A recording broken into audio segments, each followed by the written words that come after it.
This is a review of Bootlegger's new Absinthe Jazz semi-hollow body guitar. It's a new take on Bootlegger's original Absinthe, which was reviewed by Guitar Max. He did an outstanding job on that review, and it covers the primary design elements: the neck, the pickups, and who headless guitars usually appeal to. I highly recommend that you check out that video as well as this one. But I'm not a YouTube guy myself. I'm not looking for clicks, subscriptions, anything like that. Though Bootlegger does offer me a small discount in consideration for my time. You'll notice that I'm reading a lot of this review because there's a lot to go over here, so bear with me. Anyway, after the Absinthe 1 and 2, Chuck and his partner, Ken Kim of Muse Incorporated, wanted to breed some variants, as they had for the Spade. And that made a lot of sense considering Bootlegger's place in the market. But they're also a smaller company. They don't really have the luxury of doing something weird just to be different. Any design changes that they make have got to benefit their market. And that's the customers who the larger brands just can't serve or can't serve in the same price bracket. When I first saw what they've been up to, honestly, I wasn't quite sure what they were thinking. Now, of course, the Absinthe does resemble a few other guitar designs. There are some from some budget brands that I'm not really familiar with, but there's one high-end guitar designer who does something very similar to the Absinthe. It's also a hollow body jazz guitar. Very well-respected company. It lists for about $2,000, and there's some terrific reviews out there. I'm sure it's a fine instrument. One of the most obvious differences, though there are actually many of them, I mean the pickups, the wood, but the main thing that I noticed was that other high-end guitars got an angled neck profile, right? Whereas this guitar has got a more traditional shape. Now, there are four major differences between the Absinthe Jazz and the original Absinthe. I think it's a good idea to go through those one by one, though there's a lot of other little stuff too. So we'll kind of take it one step at a time and go through exactly what they changed with the Jazz. The first choice is pretty straightforward. They went from 3 pickups to a 2 humbucker design. The main idea was to reduce weight, and this came up again and again as I talked to Chuck about this guitar. I wouldn't blame anyone for asking, why is 5 pounds such an important number? Why not 6 or 5.5? But you know what? I don't know any player who's been at it 25 or 30 years who doesn't have some kind of neck, back, hand, wrist, or shoulder problem. When you think about it that way, playing a really light guitar is kind of an investment, right? And avoiding some of these problems later down the road. The one I've got here is a prototype. It doesn't have the EMGs that are in the original Absinthe, though Chuck said you can order it with different pickups if you want. We think these are the same pickups as Bootlegger Spade, the Smooth 98s made in Korea, and probably that's what they are. But at first I was convinced they had to be different. To me they sound hotter, they have a richer tone, but I want you to judge for yourself. So we're going to hear the guitar recorded several different ways, including direct, mic'd in front of an amp in my home studio, and live on stage at an open mic through a PA system.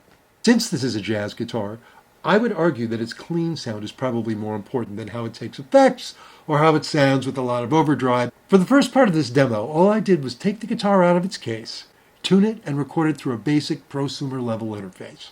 The guitar isn't even set up properly, but this is the way it would sound if you went down to Bootlegger, pulled one out of its case, and just plugged it in. The only pedal I used was a Vox Mystic Edge, which has a miniature triode tube inside it and a cab sim. Pretty standard low-budget gear, just so it doesn't sound totally dry.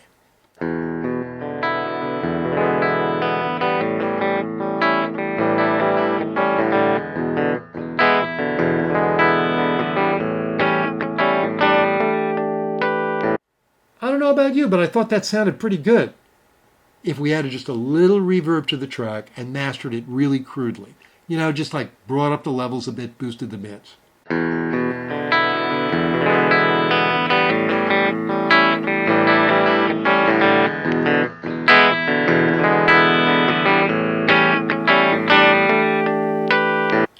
I don't have any problem with these pickups at all. And one thing I should note, because the guitar wasn't set up yet, the intonation is off. And it's totally visible on the tuner. Frets 2 through 10 played sharp, even though the intonation was good at the 12th fret. And that's pretty typical for new guitars in my experience, at the least what you're seeing on the tuner. Frankly, based on what the tuner was telling me, I think the guitar should have sounded a lot more out of tune than it did. My opinion, that's a good sign when you're checking out a new guitar. Just my own experience, I can't offer any scientific explanation for it. Probably has something to do with inharmonicity or psychoacoustics. It just has a really nice full-bodied clarity. There's nothing too dark, nothing too bright. At first I wondered if it was some secret sauce that was added to the pickups that made them sound different from the earlier Smooth 98s. Now that I think about it, another factor might be the new headpiece, with individual screws that secure each string, so that their vibrations don't interfere with each other.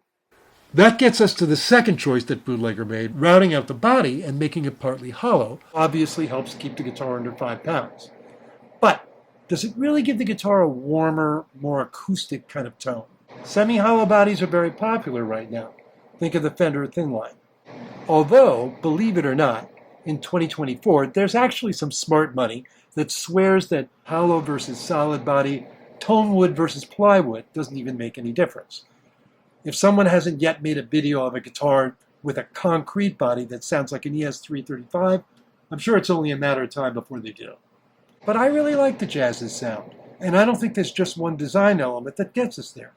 It's an accumulation of little things, and I think the semi-hollow body is an important one.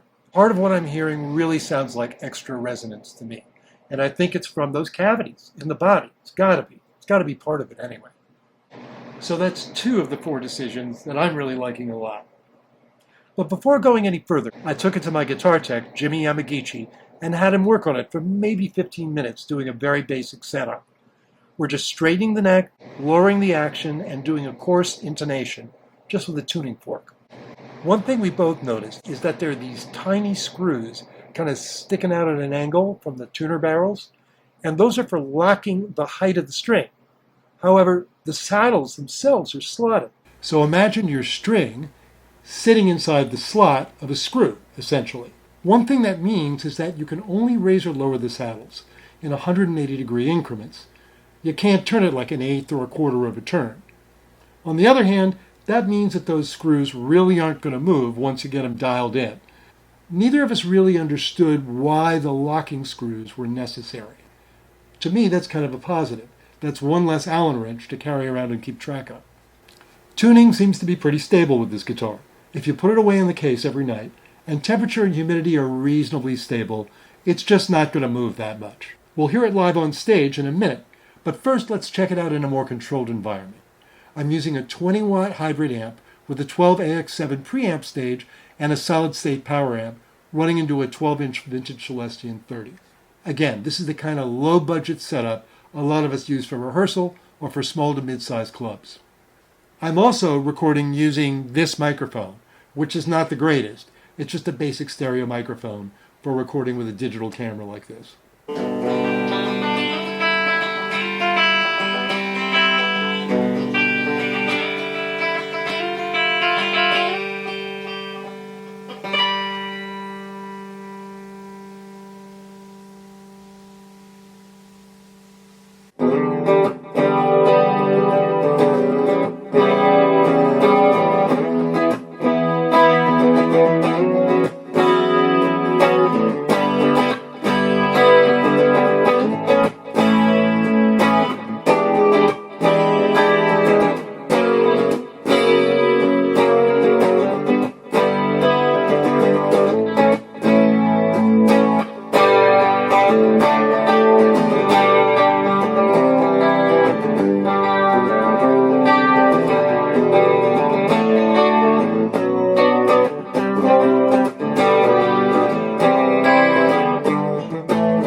Okay, I'll tell you, I kind of had trouble putting this thing down even before it was set up.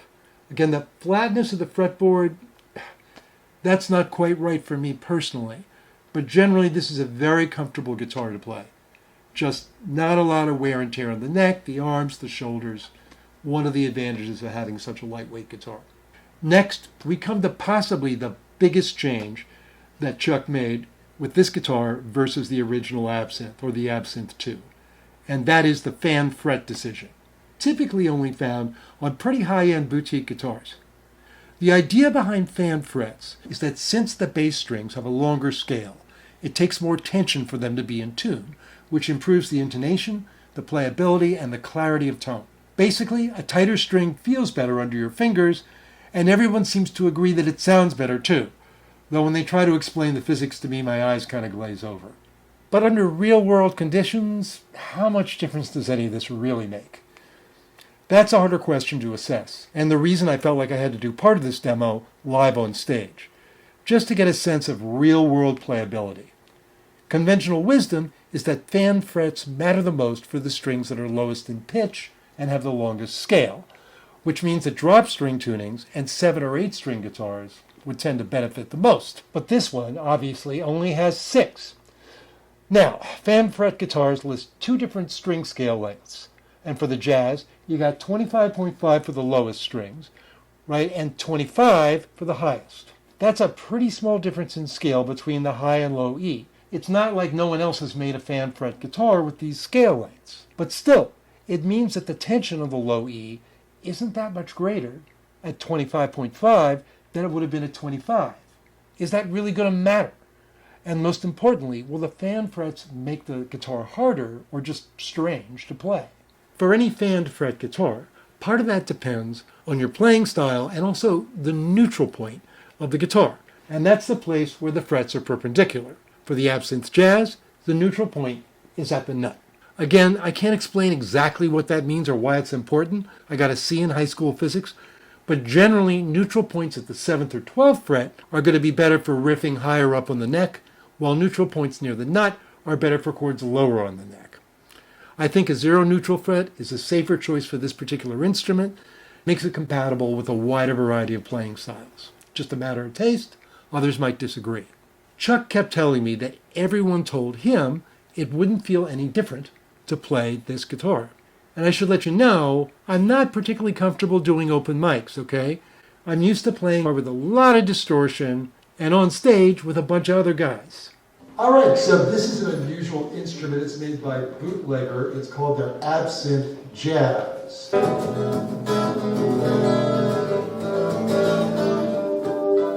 I had $1 billion in my bank account today, I had a hand in mankind's plan and a brand new Chevrolet. If I was, I should be. If I did what I please. If I found those who'd take us down and brought them to their knees. Hey, it's just an open mic. Wasn't the perfect performance, but if anything was challenging about playing this guitar, for me anyway, it was just the width of the neck and what felt like a flatter radius. Same problem I have with my Hohner G3T, and that had nothing to do with the Jazz's fanned frets. For home rehearsal, I'm usually rotating between 2 electrics and 1 acoustic, which is what I was doing for the past few weeks, and I had no problem picking up the Jazz and practicing if I'd been playing something else for a few days. When I got home, I also saw that after the setup, this just looked much better on the tuner, as we'd expect, all the way up and down the fretboard. And I'd say it looked better than most guitars that I own or that I've tested. Finally, the last major design choice for the Absinthe Jazz, using tuners that require a 6mm Allen wrench. Though again, there are other guitars that require a hex wrench or key, including the high-end hollow body jazz guitar that I was talking about before. Here, I felt like the extra 100 grams would have been worth it. Your hippocampus is the part of your brain that's partly responsible for working memory, and mine has got some miles on it. Look, I lived through the 70s, okay? I can put a guitar pick down and have no idea where I put it 5 seconds later. Who needs another little gadget or tool that's absolutely essential to bring to the show? Well, there's some good news anyway, because you could tune the first 3 strings by hand, no problem. But you really need that Allen wrench for the A and E strings. And remember, those 2 lowest strings, they're probably the most important ones. Players who like drop string tunings are a critical part of the market for fan fret guitars. So yeah, other designers do this too, but I don't know how they're getting away with it, because for me, the bottom line is that it's critical that players be able to tune quickly on stage between songs. 6mm is not small. I've got like 4 of these for my mountain bike. You don't want this rattling around inside a guitar case. The high-end designers solved this issue by creating a magnetic key, which is brilliant, except for one thing. Magnets can sometimes cause problems for some digital media, mechanical watches, even pickups in close proximity. Is it likely? No. To me, it's just another thing I'd worry about. In the mid-'80s, I had a digital watch that reset to January 1st, 1900, after I carried a speaker cabinet with a huge magnet in it upstairs. Freaked me out, man. It had been a long night, okay? I thought I'd gone through a time warp or something. Ever since then, I just don't like magnets around music gear. The tuning issue bothered me a lot, so much so that I actually fixed it. What I did was I found a 6mm drill bit, and then I mounted it on a carabiner clip and put that on a belt clip. Now, I didn't plan to demo the new tuning key.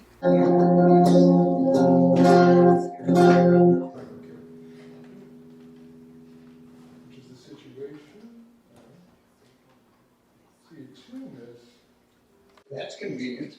Yeah, seriously. As you can see, that took maybe 2 or 3 seconds longer than tuning any other guitar. Final thoughts. I think this is a great guitar for a jazz, fusion, or blues player who's outgrown their first or second guitar and is ready to step up to a professional instrument. Yeah, there are a few trade-offs, but I appreciate the guitar's clean, resonant tone and lightweight.